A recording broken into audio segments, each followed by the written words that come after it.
Hello and welcome to Inside the Americas. I'm Delano D'Souza. Coming up on the show this week. Haiti's President Jovenel Moïse assassinated while at home. Authorities in the country appeal for calm.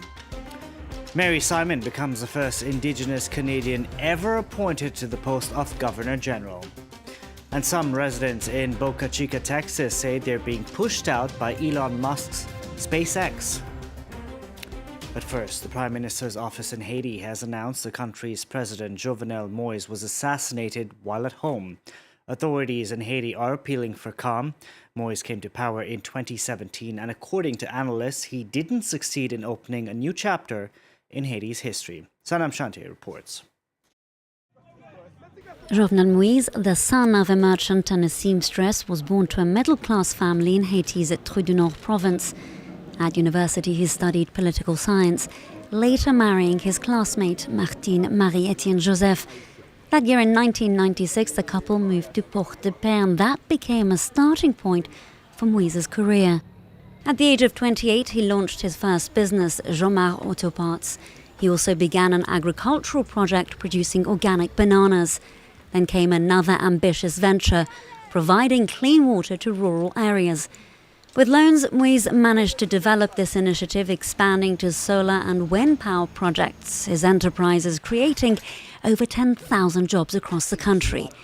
It was in 2004 that Moïse joined Haiti's Chamber of Commerce and Industry. 11 years on, he launched his political career, running for presidential candidate, later securing a victory amid allegations of electoral fraud.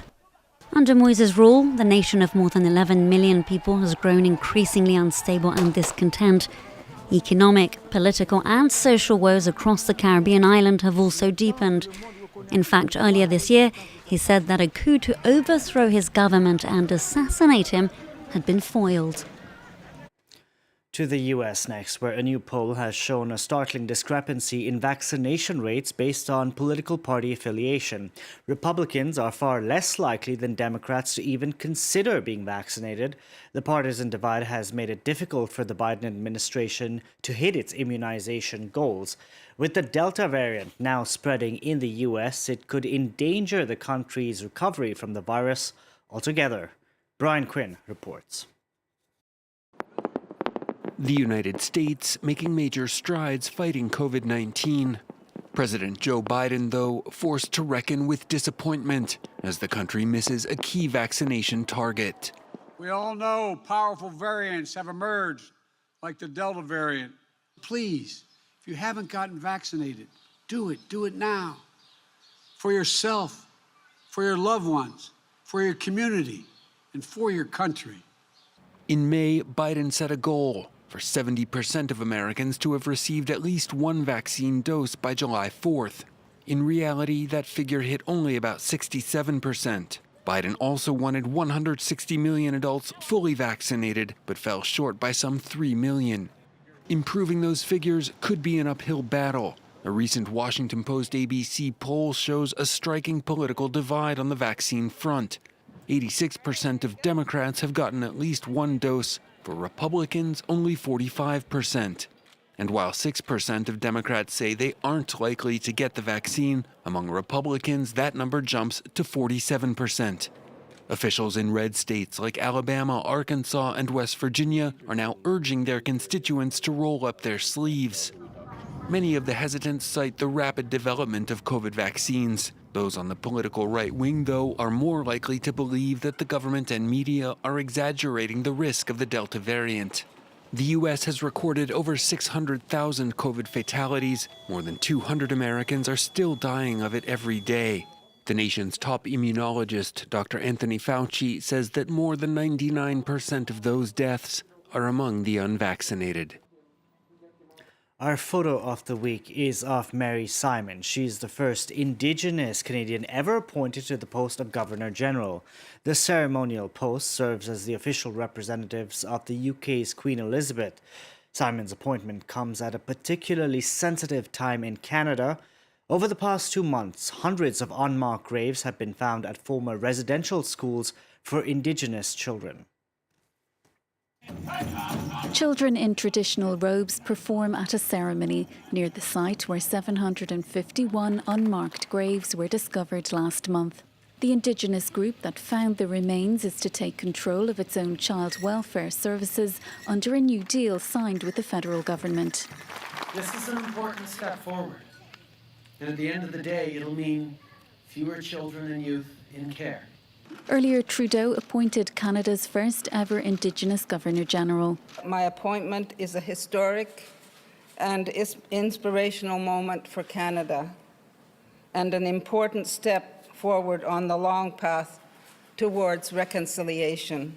The country has been grappling with the legacy of its treatment of the Indigenous community. Last week, the remains of 182 people were found near the grounds of a former residential school near Cranbrook, British Columbia, the third such discovery in less than 2 months. The findings have sparked national outrage. At least a dozen churches have been burned in recent weeks, and protesters have toppled statues of Britain's Queen Elizabeth and Queen Victoria. From the late 1800s, over 150,000 Indigenous children were forcibly enrolled in government-funded, church-run boarding schools.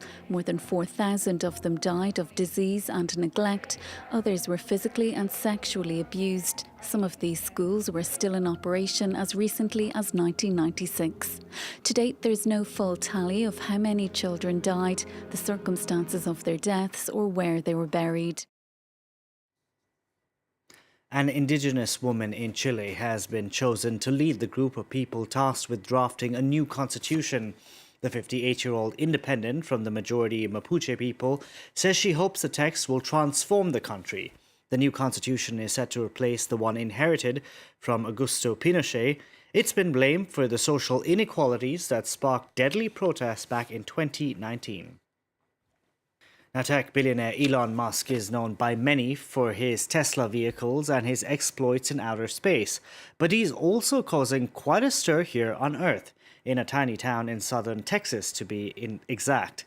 Many residents in Boca Chica say they're being pushed out. This as Elon Musk SpaceX constructs its launch site and rocket production facility there. Claire Rush filed this report. The scene is out of a science fiction film. Rockets towering above rows of homes. For the residents of Boca Chica Village at the southernmost tip of Texas, living with their new neighbor has proved challenging.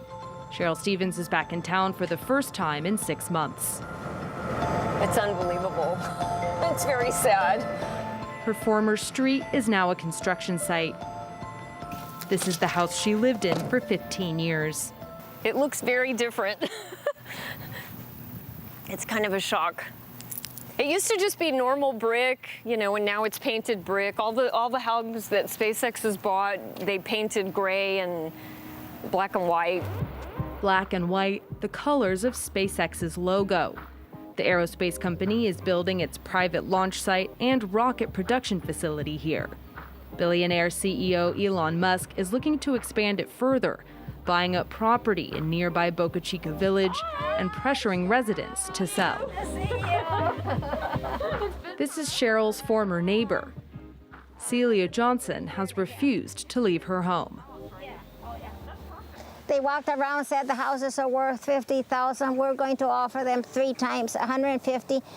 Take it and you got 2 weeks. And if you don't take it, then it's eminent domain. They took my rental house away from me. They will not let me use it, and they will not let me rent it.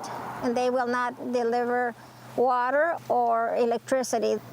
She says the rocket launches have damaged her house. You can see the crack right there on the window.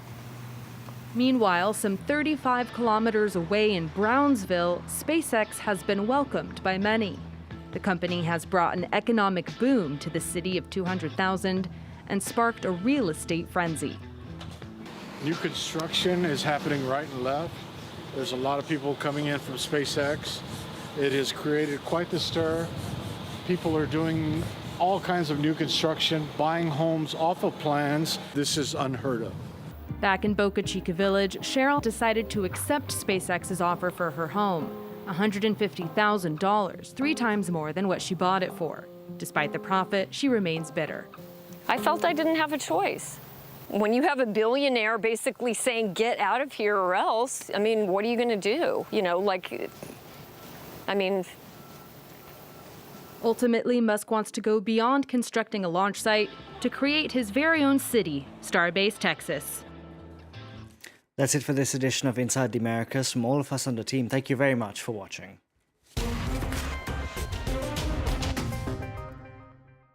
Ogoniland in southern Nigeria was once an ecological sanctuary before oil and gas giant Shell turned it into a graveyard. Successive oil spills left the local people and the environment no chance. What we saw from the village was a flame of fire into the sky. All went into flame. There is no means I can fish here.